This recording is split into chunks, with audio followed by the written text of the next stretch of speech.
So I am starting recording. And yeah, so you can go back to our YouTube channel, watch it again, and also the PowerPoint will be posted on the GBATnet website. And if you are tuning in from wherever it is you're tuning in from, feel free to throw that into the chat. We love knowing where people are coming from since we try to fit in as many countries as that's why we choose this time slot so early in the morning. So we can try and get as many folks as possible. So yeah, without further ado, I will hand it off to Andrea. So if you want to go ahead and share your screen. I think I need screen sharing permissions. You should have it now.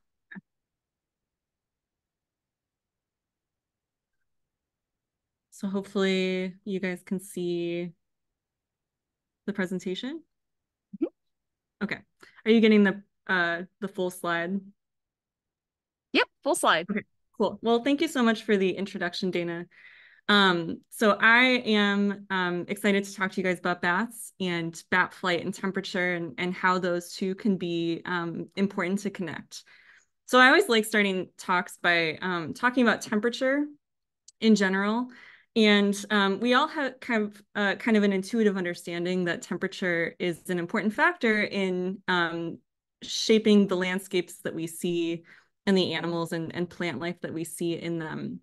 So for example, we know that camels thrive in dry, hot conditions. And we have, again, kind of an intuitive understanding that we're not going to see a camel in an environment that looks like this, one that's glacial, obviously cold, wet. And so the complement of animals and plant life that we're going to see in an environment like this is really different from what we're going to see elsewhere.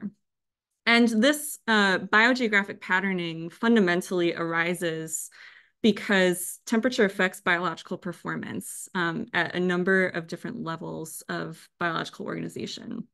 My favorite example of this continues to be this kind of funny one from Florida. So in Florida in the US and South Florida, when there's unseasonably cold weather in the winter, the National Weather Service will issue these tongue-in-cheek iguana watches because when it gets cold enough, iguanas will literally fall out of trees.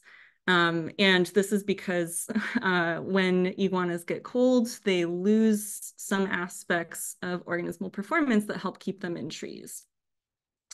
So one way that we think about performance is via thermal performance curves. And these are kind of both a theoretical and empirical tool that we can use to both qualitatively and quantitatively understand how an animal is dealing with temperature. So typically these have a single peak, and we look for some aspect of performance on the y-axis. This could be something like sprint speed or metabolic rate or many other aspects of performance. And then we've got operating temperature on the y-axis. And so this peak is the thermal optimum. That is the temperature at which performance is maximal. And then if we change temperature, if we cool the animal down, there's a point at which the animal is going to be too cold for whatever that performance is to continue. And on the other hand, if we heat the animal up, there's going to be a point at which the animal is too hot to function. Whatever that performance is that we're measuring can no longer occur. So those are called critical thermal limits. And if we think about our iguana example again, we're looking now at an iguana that's basking in a tree. And he's basking probably so that his body temperature is close to his thermal optimum. So he's doing a little bit of behavioral thermoregulation and trying to adjust his body temperature so that it's where it should be. In Florida, when it gets cold in the winter, environmental temperature is dropping, and so is his body temperature. And so he's probably operating further down that thermal performance curve, close to the point at which certain critical processes are impaired. And so then he falls out of the tree and onto your head or onto your car. So the kind of paradigm is that performance should be optimal at an animal's preferred temperature or at an animal's typical set point temperature if they're actively thermoregulating. And animals adopt various strategies to adjust body temperature along these curves. And as I've been saying, we call this suite of strategies thermoregulation. Lizards are endotherms. We know them colloquially as cold-blooded. And for these animals, their body temperature depends on environmental temperature, often to a great extent. They don't generate enough endogenous heat to really change their body temperature internally. The other end of that spectrum is endotherms, like mammals. We are endotherms, and animals like this can maintain their body temperature via endogenous heat production. So we think of these animals as being hot-blooded. They typically maintain high and relatively constant internal body temperatures. Between endothermy and ectothermy, and kind of along several different axes, there is a spectrum of thermoregulatory strategy. And we can think of many of these strategies as being heterothermic. Heterothermy is more common than we knew even several decades ago. And heterothermy is essentially just differences in body temperature. So temporal heterothermy would be differences in body temperature across time. And we know this, again, colloquially probably as hibernation, but torpor is also really important for animals. Bouts of torpor and hibernation are periods where body temperature is depressed, typically for energetic conservation. So this golden-mantled ground squirrel utilizes temporal heterothermy, and so do many other small mammals, including small bats and including many small birds as well. So temporal heterothermy is well known, well studied. Another aspect of kind of the heterothermic spectrum is regional heterothermy. And by this, we just mean differences in body temperature across body regions at any given time. And so this is something that we experience. Any thermoregulating animal will experience this if they're maintaining a body temperature that's different from environmental temperature. And in humans, we experience this as cold hands and cold feet. So we are defending our core body temperature of 37 degrees or 98.6 Fahrenheit. And we're relatively good homeotherms. We keep our body temperature fairly close to 37 degrees, close to a set point. But when it gets cold, in order to defend that core temperature at the lowest energetic cost, we shunt heat away from our extremities. So when you're outside in the cold, in a cold place, if you're in an over air conditioned room, you might notice that your hands and your feet get really cold before anything else does. And that's because you are actively defending your core body temperature and trying to insulate your core against the colder environmental temperature. So extremities typically cool while core temperature is maintained when you are an endotherm or another animal who's maintaining a body temperature that is higher than environmental temperature. So ectotherms, endotherms, everybody feels temperature effects to some extent. And so while everyone is trying to kind of maintain body temperatures that maximize their internal biochemical, biological processes via thermoregulation, in reality, most animals at some time or in some body region are likely experiencing temperatures that are somewhere off of the thermal optimum of their collected thermal performance curves. So that's kind of a rapid fire overview of animal thermoregulation. But what I want you to think about is what's in body peripheries. So when endotherms are defending core temperature, when they're moving through variable environments, the parts of the body that are affected are often locomotor. They're often the appendages. They're places where there's a lot of muscle packed in that could be locomotor, could be feeding related. And so understanding how muscle anatomy and physiology play into performance in variable thermal environments is really important. So first, what's going on inside skeletal muscle? Across vertebrates, skeletal muscle is pretty similar. It's well conserved. So if we take a slice of bicep from a human, we can see that it's pretty hierarchical. muscles are composed of fascicles, which are bundles of muscle fibers, which themselves are bundles of myofibrils. And myofibrils contain the functional unit of muscle, which is the sarcomere. And so the sarcomere is where movement is actually affected. And the sarcomere is made up of proteins called myosin and actin, and these proteins interact to affect movement. And so if we take a little bit more detailed view of the sarcomere, there's a really repetitive structure in muscle. And so there's many myosins packed together that interact with these long strands of actin. And when the muscle is active, which is an electrically mediated process, the myosin and actin kind of pull against each other almost in a tug of war. And so they actively shorten the muscle by their interaction. And so this is the point where biochemical energy is transduced into mechanical energy. And so muscles are really interesting tissue because there are biochemical processes that underlie these kind of whole organism movement mechanical processes. And this biochemical process is extremely temperature sensitive. So this is where muscle temperature sensitivity originates at the very fundamental level in the components of muscle.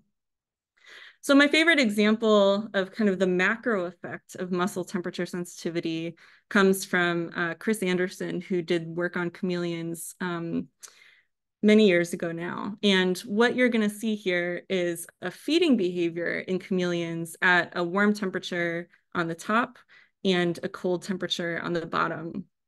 And what's interesting is that we're going to see evidence of adaptation to temperature here, where the protraction of the tongue is elastic and the retraction of the tongue is muscular. So this is a high-speed video that's been slowed down so we can see all the detail. And at the hot temperature and cold temperature, the chameleons get the insect at the same time. But that withdrawal of the tongue takes a lot longer when the animal is cold. So this muscle-mediated behavior on the retraction side is slower in the cold. Cold muscles equal slower movements. And so that could be feeding, that could be locomotor. So because of this, this extreme effective temperature, many animals compensate for temperature effects via biomechanics or morphology or behavior. So the chameleon that we just saw is compensating for temperature effects via biomechanics. They have evolved this elastic recoil mechanism to shoot out their tongues in a temperature independent fashion, but there's less selective pressure on the retraction side. And so we see that effective temperature in retraction. There is the potential to change muscle temperature sensitivity, but we don't see that as often for whatever reason. But we can look at it, and we're going to talk about that a little bit in bats. So we can study muscle properties in a number of ways. For small animals and isolated muscles, we can do specific isolated muscle preparations to measure force production and velocity in small muscles, which are two kind of fundamental axes of muscle performance that we can measure. And so isolated muscle preparations look a little bit like the schematic, where we can remove a muscle from an animal shortly after sacrifice, keep the muscle alive in a saline bath, and then run an electric current through that bath. And when we do that, the muscle will contract because muscles are electrically stimulated. And then we can measure the force and the length change of a contraction with a specialized piece of equipment called a muscle lever, which is really just a special length transducer and force transducer. And so when we do isolated muscle preps, we can generate a few different kinds of data. I'm going to show you some shortening velocity example data here. And as I mentioned, shortening velocity is an important metric of muscle performance, and it's essentially just how fast can your muscle shorten. What we're looking at here, this curve, is also emblematic of a really important and intrinsic property of muscle, which is the force velocity relationship. And so this essentially says that the velocity at which you can move your muscle is proportionate to the load that your muscle is trying to move. So we're looking at relative force on the x-axis. And so over here on the right side of the x-axis at 1, this is essentially 100% of the load that the muscle can move. That is the muscle's max capacity.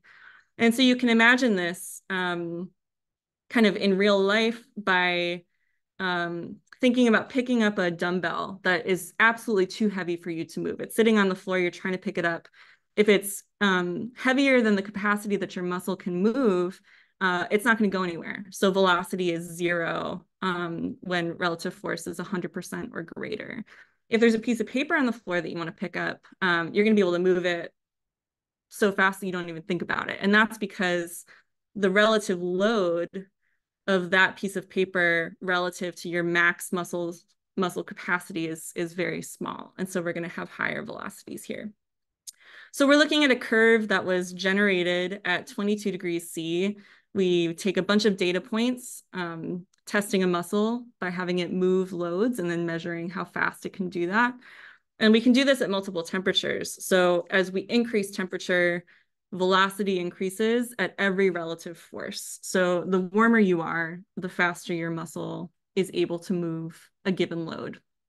And I'm not showing you these data, but kind of by extension, the faster your muscle moves, the more force, or I'm sorry, the more power it can generate as well. So it's important from a locomotor perspective to think about temperature from this perspective. So from these many data points across many relative forces and temperatures, we can generate a thermal performance curve to look more into detail at how temperature is affecting this relationship. So we're going to take a slice from each curve at 40% relative force and replot on a new set of axes. So now on the y-axis, we're looking at that velocity at 40% relative force and temperature again on the x-axis.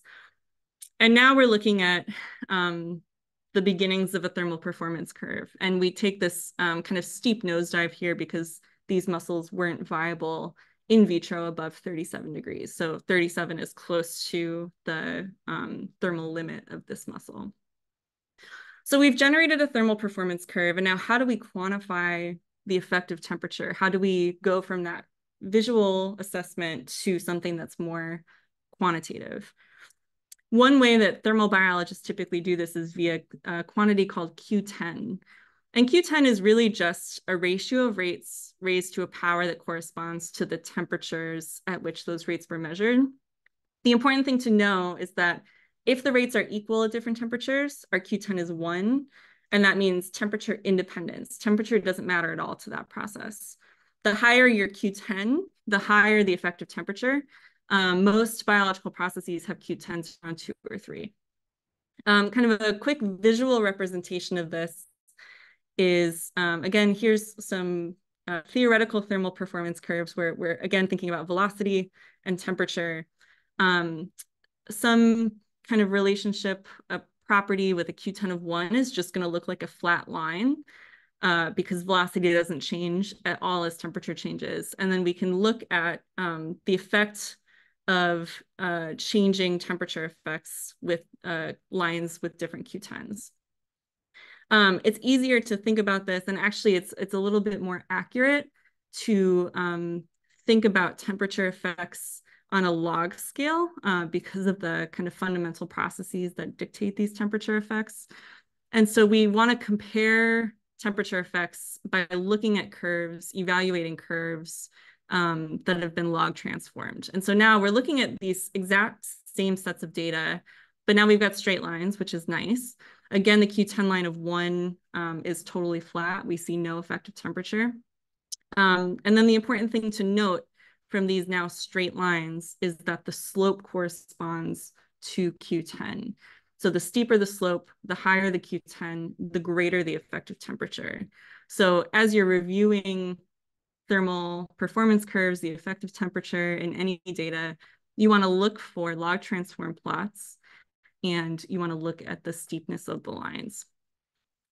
So to bring it around to bats briefly, I'm going to show you some real data now with shortening velocity as a percentage of the maximum. So it's basically just been normalized to whatever each muscle is capable of. And we're looking at temperature again. And so we're looking here at bat pectoralis and a mouse muscle. So the mouse muscle is kind of a typical mammalian muscle. We see temperature sensitivity as we expected. These Q10s are around 2, except around body temperature, where Q10 falls a little bit, because we see a breadth of performance close to body temperature, which is what we expect. When we look at another bat muscle that's further out on the wing in the periphery, a region of the body that is more variable in temperature due to thermoregulation, we see a shallower curve and a lower Q10. So we see these principles playing out in bat wings, and I'll talk a little bit more about this later in the talk. So as I just said, we want to integrate these principles. We want to think about the effect of temperature. We want to think about the intrinsic capacity of muscles to generate contractile force, contractile power, and velocity with animal performance. So bats are really high performance locomotors. And this is a bat flying in a wind tunnel, which is essentially a treadmill for bats. This is a high-speed video that's been slowed down about 20 times. And so in life, this bat was beating its wings at about 10 times a second, which is very, very fast. You'll notice he's working pretty hard to move through the tunnel. But bats achieve flight by using their wings, which are really just highly modified tetrapod forelimbs. So bat wings have the same complement of muscles and bones that our arms do, and similar complements to what birds do as well. So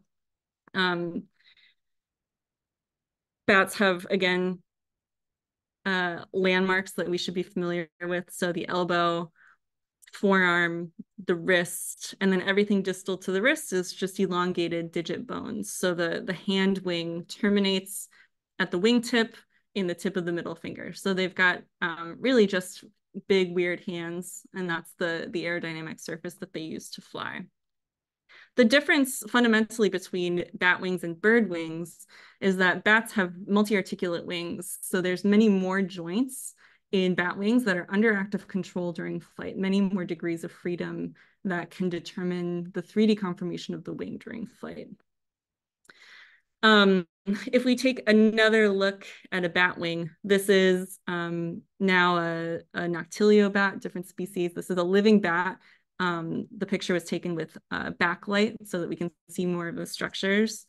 And now we can see some of the muscle structures. So biceps, there's forearm flexors and extensors that actuate the digits. There's muscles in the hand that we also have in our palms that are actuating the digits as well. We can see bones, the humerus. You've got radius lying right here. But what I want you to take away from this image is that bats have a level of exposure of these locomotor structures that we don't really see anywhere else. So again, this image is of a living bat unaltered, and we are literally looking at the bones of the arm here. And so if you look at your arm, you can't see the bones. So this is the level of exposure that's really remarkable. So this is poor thermal insulation, poor protection from the environment. And if we compare our bat wings, where again, we're looking at a different species now, but we can see this white thing is the biceps tendon, we can see the humerus bone. If we go back to our ground squirrel and look at the elbows, the level of thermal insulation is extremely different. So we can't see the elbow of the ground squirrel because it's covered in fur and connective tissue and fat. Bats are in a very different position. And this is really interesting because flight predisposes bats to heat loss in a way that many other small mammals don't have to contend with. So even though locomotion is generating heat, even though bats are endotherms, they are generating a lot of endogenous heat. They're losing a lot of heat via convection when they flap their wings. And when they're moving forward through space, they're losing heat radiatively, and they're even losing heat by evaporation from respiration, but also across the large surface area of the wing. So bats are losing heat from the wings really fast. And we know that cold muscles don't do good things for locomotor speed. So here's another bat. And now we can kind of see all of these joints, all of the muscles and bones of the wing working in concert. So wing muscles are contracting and relaxing within the span of a wing beat in synchrony. These are fairly complicated movements. And so in theory, one thing that we're looking into is this idea that muscles distal to the core, muscles out in the periphery, are cold, but they have to be contracting and relaxing within the wing beat frequency that's set by warmer parts of the body. So we don't see any functional deficits in bats. So we want to understand better how they are achieving these remarkable locomotor feats given these constraints. So now I'm going to talk about how we integrate kinematics, physiology, and environmental factors like temperature. So we can do this in a few ways. So wind tunnels are one way to do that. So I mentioned that wind tunnels are essentially like treadmills for bats. And that's true. When we want to do fine scale measurements of wing beat kinematics, if we want to instrument bats for other kinds of measurements, it gets a lot easier to do that when we don't have to track movement through space. So wind tunnels are a tool that allow us to constrain movement to a limited volume so that we can point cameras or point or allow for wired measurements.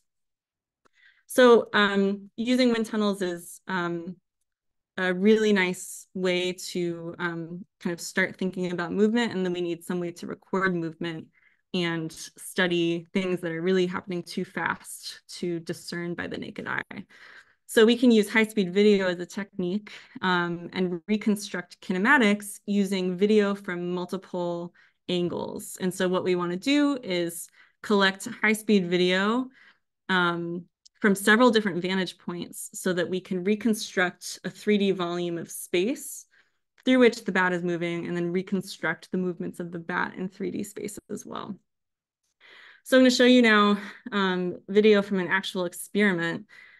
Obviously, this bat is instrumented, which I'll talk about in a little bit, but you'll notice also that his joints are painted with little white dots. And that's because this is one view of 3 where we're collecting high-speed video, and then we're going to go back and try to track each of those joint points so that we can understand how the bat's moving through space.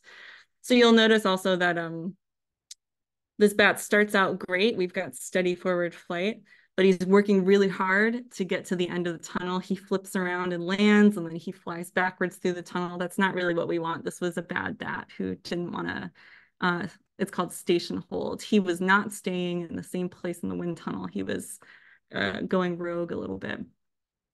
But we do get good flights. And what we want to do, as I said, is track those points through space. And one way that we can do this is using a really nice open source program developed by Ty Hedrick called DLT-DV8. And so these are some video captures from the digitization process where we essentially just follow these points frame by frame in each video. So it can be a pretty time-consuming process. There are tools to speed this up now, like Deep Lab Cut. But usually you have to do some digitizing regardless. And so here we've got a few more points digitized, points on the body, the elbow, the wrist, and we can take these digitized points now and use them to measure aspects of the wing beat. So some of the information that we extract via digitizing is pretty simple. So for example, at the top here, we're looking at wrist displacement, which is really just a measure of upstroke versus downstroke. It's where is the wrist in space and time, and wherever the wrist is, that kind of corresponds to where the bat is in the wing beat cycle. We can extract other information as well, like elbow angle and wrist angle, which give you an idea of wing extension, for example, or digital extension as well. So these things change during the wing beat cycle. They're interrelated, they depend on muscle action, and they impact flight performance. So kinematics are really useful tools to understand what a bat is doing. But kinematics becomes a more powerful measurement technique when we can combine them with other measurements. So one of the things that we do and need to do to kind of uncover details about the bat flight mechanism is looking at the relationship between wing beat kinematics and muscle activity. And we can measure muscle activity with a method called electromyography, which I'll talk about a little bit more in a second. But this is interesting and necessary because muscle contraction is not simple. Muscle mechanics are relatively complex. And I'm going to provide a few relatively simple examples just to drive this home. So we think of typical muscle contraction as being a shortening contraction. So when the muscle contracts, when the muscle is active, the joint that it actuates decreases in angle. So that's like if you're picking up a coffee cup, your biceps is undergoing a shortening contraction. There are also lengthening contractions when the muscle is active, but it's lengthening while it's active. And so it's often lengthening because of forces that are external to the muscle. So the muscle's turned on, but it's not generating enough force to counteract whatever forces are causing the joint to increase in angle. So an example of this would be if you pick up your full coffee cup, you just had to do a shortening contraction. If you put the coffee cup down, your biceps is lengthening, but still tensed to control that movement of the coffee cup back down to the table.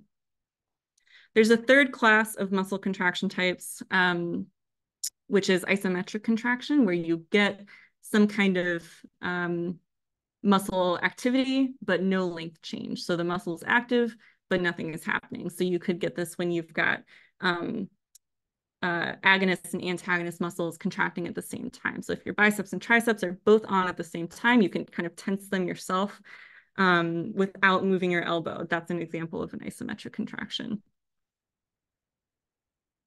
So we can use electromyography to measure periods of muscle activity. And electromyography is a really interesting technique because it takes advantage of the fact that muscles generate voltages when they're active. We see changes in electrical activity when muscles become active. So we want to measure muscle activity and correlate that with kinematics. And we can do that by instrumenting bats with little electrodes that literally just measure voltage. And again, we can compare this with some kind of basic kinematic variable, like wrist displacement here again is just a measure of upstroke, downstroke. And then our EMG voltages look something like this. So we've got pectoralis over here, and each pulse of this electrical activity is a period when the pectoralis muscle is active. And so we can line up these pulses of activity with the kinematics and make statements about when the pectoralis is active. So here, the pectoralis is turning on just before downstroke starts, which makes sense because the pectoralis is the main driver of downstroke. When the pectoralis is on, the wing is moving down mid-downstroke. We know less about what's going on in the periphery of the wing, but we can start to understand that with EMG. So now we're looking at ECRL, which is just a forearm muscle. We don't really know what those forearm muscles are doing during flight. And so if we look at these EMG traces, we can start to get a sense that there is some periodicity there, and we can do some further analysis to correlate activity of the ECRL with the pectoralis and with other measures of kinematics. So that's electromyography in a nutshell. Another really useful wind tunnel measurement that we can make that does affect our understanding of flight performance is muscle temperatures. So we know that there's a relationship between flight and muscle temperature, we know that bats are experiencing regional heterothermy because of their kind of basic wing morphology. And we can quantify that using wind tunnels. So again, we can instrument our bats, but this time with little temperature sensors, essentially just thermometers that are lying right on top of their muscles and trail to a computer, trail to an amplifier. And we can measure temperature change continuously during flight in wind tunnels as well. So this quantification of regional heterothermy, I'll just show you some example traces. So we've got muscle temperature on the y-axis and flight time in the wind tunnel on the x-axis. So this is a bat that stayed in the wind tunnel for about 6 minutes. And if we look at temperatures, we can see on average that body temperature, which is approximated here by rectal temperature, stays high during flight. There's really no change in body temperature. So it's, you know, it's a good endotherm. It's keeping its body temperature really high and constant at about 38, 39 degrees, which is typical for bats. The pectoralis and the biceps are similar in temperature, a little bit colder. But when we look at the periphery of the animal, so this is, again, a forearm muscle, the ECRL, it's much, much colder during flight. So this is an empirical confirmation of this idea of regional heterothermy in bats that is really exacerbated by the many mechanisms of heat loss that bats are susceptible to. So combining kinematics with muscle activity, muscle physiology, and temperature measurements is a really powerful approach to understand how bats are achieving the flight performance that they're able to achieve and what the constraints on that flight performance might be given a certain set of environmental conditions, given environmental heterogeneity in terms of especially thermal traits. So both in terms of thermoregulation at the animal side and also mechanisms of heat loss from the environment. So if we can ascertain the timing of the wing beat cycle and muscle activity from wing beat kinematics paired with EMG, then we can understand what temperatures those muscles are operating at that we're measuring EMG and wing beat kinematics from. And because we have done and are able to do isolated muscle preparations to evaluate intrinsic muscle properties, we can combine all these factors together and kind of place limits on the performance capacity of the muscles and the systems that are helping support flight in bats. So the take-home messages and the things that I think about a lot in my work are that regulating temperature across time and space is really important for most animals, especially endotherms, especially small endotherms who are contending with environmental heterogeneity and heterogeneity in body temperature, again, through space and time. The components of the locomotor system are really temperature sensitive. And so when we have environmental heterogeneity, when we have heterogeneity in body temperature, the components of this really critical system are going to be affected. And so it's important for us to understand how those components are affected. And we can do that by integrating measurements of body temperature, muscle, intrinsic contractile properties, and biomechanics, putting it all together. And that helps us understand an animal's capacity for performance. So that's all I have for you guys. I'm happy to take questions now, and I'm always happy to get emails if you have questions at a later date. All right. Thank you so much, Andrea. That is seriously, I love when we can have speakers kind of talk about like the more physiology side of things with bats. And you did such an incredible job about breaking down this really complex field of study and showing us how we can try and implement it possibly into our own research. So thank you so much for speaking today. And yeah, we have plenty of time for questions. So if anyone has questions, feel free to speak up or put it into the chat. Otherwise, yeah. Thank you. And we did have someone chime in from in the chat saying that they were tuning in from the Philippines. So again, just to kind of reiterate, it's one of the things that we love about putting on these webinars is that it gives access to people like you, Andrea, to be able to speak to people all across the world and show that we can do all sorts of different types of amazing research with bats. Ooh, we have Rhode Island as well. Hi, Rhode Island.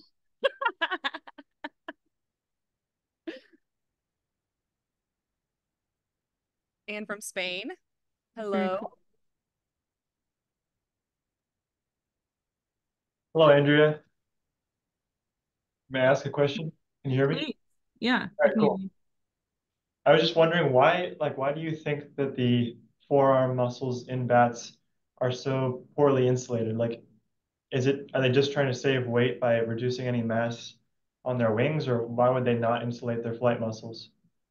Yeah, that's a really good question. And it is most likely a weight and mass saving mechanism. So bats have reduced mass in several different ways in the distal portions of the wing. And also there's probably some aerodynamic benefit to not having a heavily furred wing. So the wing is primarily smooth skin. The wing also contains other sensory structures that are not related to pelage hair. And so removing that fat, removing that hair has both mass and probably sensory benefits. Thank Great you. question.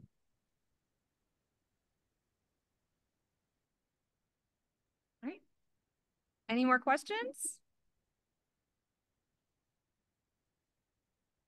All right, well, I guess we can go ahead and kind of wrap it up today then.